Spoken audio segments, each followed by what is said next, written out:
ओशो कहते हैं, राम के समय को तुम रामराज्य कहते हो। हालात आज से भी बुरे थे। कभी भूलकर रामराज्य फिर मत ले आना। एक बार जो भूल हो गई हो, अब दोबारा मत करना। राम के राज्य में आदमी बाजारों में गुलाम की तरह बिकते थे। कम से कम आज आदमी बाजार में गुलामों की तरह तो नहीं बिकता। और जब आदमी गुलामों की तरह बिकते रहे होंगे तो दरिद्रता निश्चित रही होगी, नहीं तो कोई बिकेगा कैसे?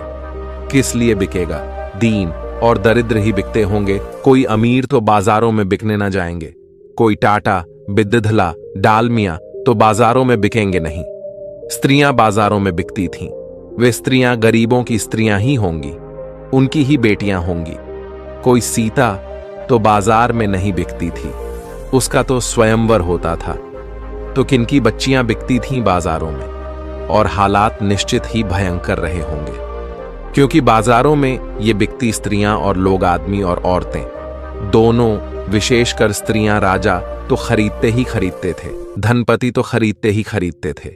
जिनको तुम आर्षि मुनि कहते हो वे भी खरीदते थे। गजब की दुनिया थी। आर्षि मुनि भी बाजारों में बिकती हुई स्त्रियों को खरीदते थे। अब तो हम भूल ही गए वधू शब्द का असली अर्थ। अब तो हम शादी होती है नई नई तो वर वधू को आशीर्वाद देने जाते हैं। हमको पता ही नहीं कि हम किसको आशीर्वाद दे रहे हैं। राम के समय में और राम के पहले भी वधू का अर्थ होता था खरीदी गई स्त्री, जिसके साथ तुम्हें पत्नी जैसा व्यवहार करने का हक है, लेकिन उसके बच्चों को तुम्हारी संपत्ति पर कोई अधिकार नहीं होगा। पत्नी और वधू में यही फर्क था। सभी पत्नियां वधू नहीं थीं और सभी वधुएं पत्नियां नहीं थीं। वधू नंबर 2 की पत्नी थी। जैसे नंबर 2 की बही होती है ना, जिसमें चोरी चपाटी का सब लिखते रहते हैं, ऐसी नंबर 2 की पत्नी थी वधू। ऋषि मुनि भी वधुएं रखते थे और तुमको यही भ्रांति है कि ऋषि मुनि गजब के लोग थे। कुछ खास गजब के लोग नहीं थे। वैसे ऋषि मुनि अभी भी तुम्हें मिल जाएंगे। इन ऋषि मुनियों में और तुम्हारे पुराने ऋषि मुनियों में बहुत फर्क मत पाना तुम। कम से कम इनकी वधुएं तो नहीं हैं। कम से कम ये बाजार से स्त्रियां तो नहीं खरीद ले आते। इतना बुरा आदमी तो आज पाना मुश्किल है जो बाजार से स्त्री खरीद कर लाए। आज यह बात ही अमानवीय मालूम होगी, मगर यह जारी थी। राम राज्य में शूद्र को हक नहीं था वेद पढ़ने का। यह तो कल्पना के बाहर की बात थी कि डॉक्टर अंबेडकर जैसा अतिशूद्र और राम के समय में भारत के विधान का रचयिता हो सकता था। असंभव। खुद राम ने एक शूद्र के कानों में सीसा पिघलवा कर भरवा दिया था। गरम सीसा, उबलता हुआ सीसा, क्योंकि उसने चोरी से कहीं वेद के मंत्र पढ़े जा रहे थे, वे छिप कर सुन लिए थे। यह उसका पाप था, यह उसका अपराध था। और राम तुम्हारे मर्यादा पुरुषोत्तम है। राम को तुम अवतार कहते हो और महात्मा गांधी राम राज्य को फिर से लाना चाहते थे। क्या करना है? शूद्रों के कानों में फिर से सीसा पिघलवा कर भरवाना है। उसके कान तो फूट ही गए होंगे, शायद मस्तिष्क भी विकृत हो गया होगा। उस गरीब पर क्या गुजरी, किसी को क्या लेना देना। शायद आंखें भी खराब हो गई होंगी, क्योंकि ये सब झूड़े हैं। कान, आंख, नाक, मस्तिष्क सब झूड़े हैं। और दोनों कानों में अगर सीसा उबलता हुआ, तुम्हारा खून क्या खाक उबल रहा है? निर्मल घोष, उबलते हुए शीशे की जरा सोचो। उबलता हुआ सीसा जब कानों में भर दिया गया होगा तो चला गया होगा पर्दों को तोड़कर, भीतर मांस मज्जा तक को प्रवेश कर गया होगा, मस्तिष्क के स्नायुओं तक को जला गया होगा। फिर इस गरीब पर क्या गुजरी, किसी को क्या लेना देना है। धर्म का कार्य पूर्ण हो गया। ब्राह्मणों ने आशीर्वाद दिया कि राम ने धर्म की रक्षा की। यह धर्म की रक्षा थी और तुम कहते हो मौजूदा हालात खराब हैं। युधिष्ठिर जुआ खेलते हैं, फिर भी धर्मराज थे, और तुम कहते हो मौजूदा हालात खराब हैं। आज किसी जुआरी को धर्मराज कहने की हिम्मत कर सकोगे? और जुआरी भी कुछ छोटे मोटे नहीं, सब जुए पर लगा दिया, पत्नी तक को दांव पर लगा दिया। एक तो यह बात ही अशोभन है, क्योंकि पत्नी कोई संपत्ति नहीं है, मगर उन दिनों यही धारणा थी, स्त्री संपत्ति। उसी धारणा के अनुसार आज भी जब बाप अपनी बेटी का विवाह करता है तो उसको कहते हैं कन्यादान। क्या गजब कर रहे हो? गाय भैंस दान करो तो भी समझ में आता है। कन्यादान कर रहे हो। ये दान है। स्त्री कोई वस्तु है। ये असभ्य शब्द, ये असंस्कृत हमारे प्रयोग शब्दों के बंद होने चाहिए। अमानवीय हैं, अशिष्ट हैं, असंस्कृत हैं। मगर युधिष्ठिर धर्मराज थे और दांव पर लगा दिया अपनी पत्नी को भी। हद का दीवानापन रहा होगा। पहुंचे हुए जुआरी रहे होंगे। इतना भी होश न रहा। और फिर भी धर्मराज ही बने रहे। इससे कुछ अंतर न आया। इससे उनकी प्रतिष्ठा में कोई भेद न पड़ा। इससे उनका आदर जारी रहा।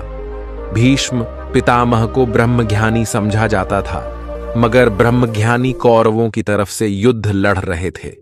गुरु द्रोण को ब्रह्मज्ञानी समझा जाता था, मगर गुरु द्रोण भी कौरवों की तरफ से युद्ध लड़ रहे थे।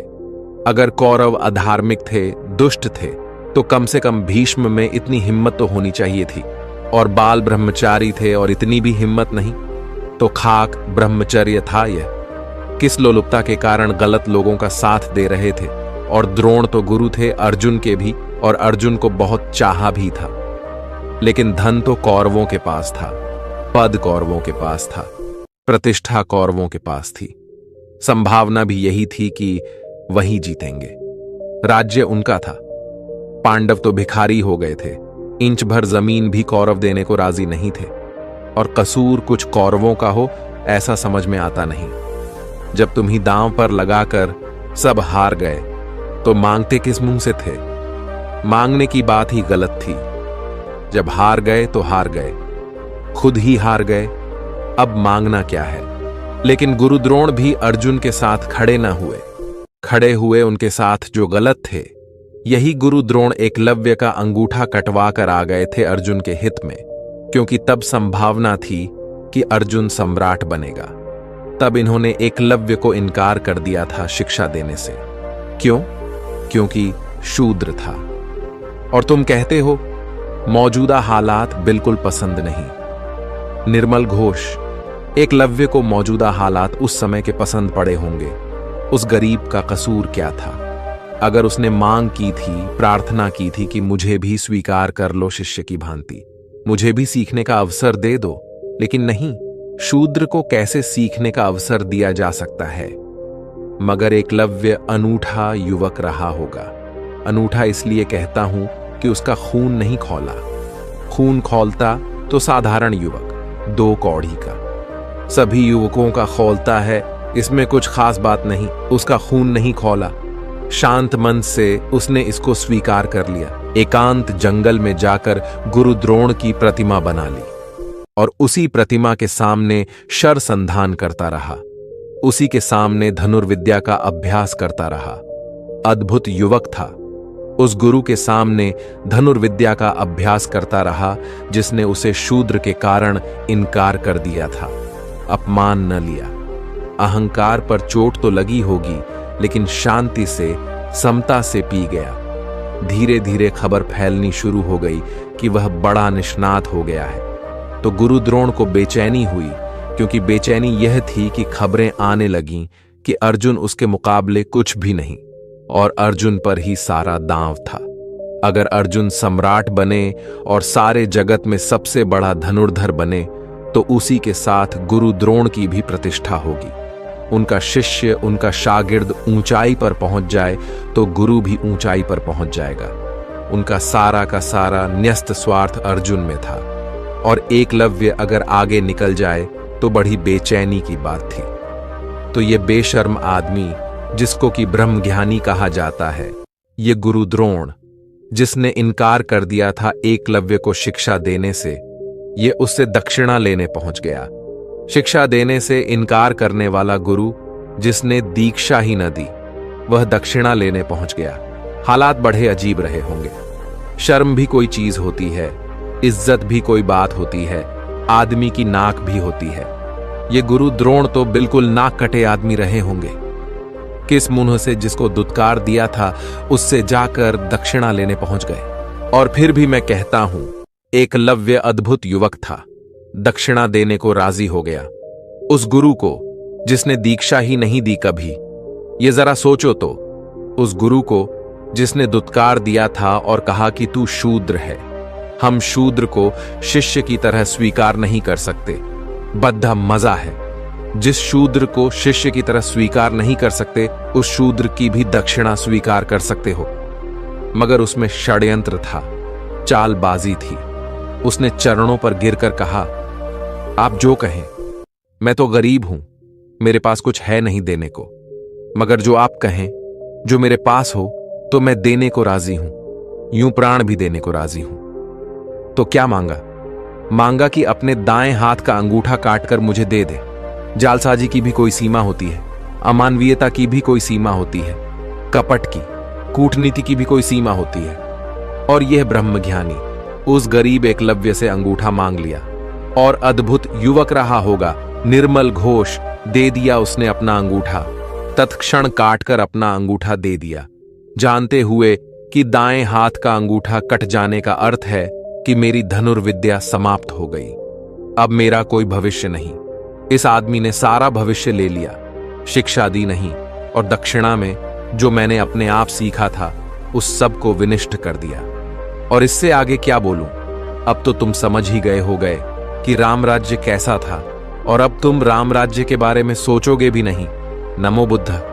तो दोस्तों, वीडियो कैसी लगी? अच्छी लगी हो तो लाइक करें, शेयर करें, और ऐसी वीडियो देखने के लिए चैनल को सब्सक्राइब करें। आपका कीमती समय देने के लिए शुक्रिया।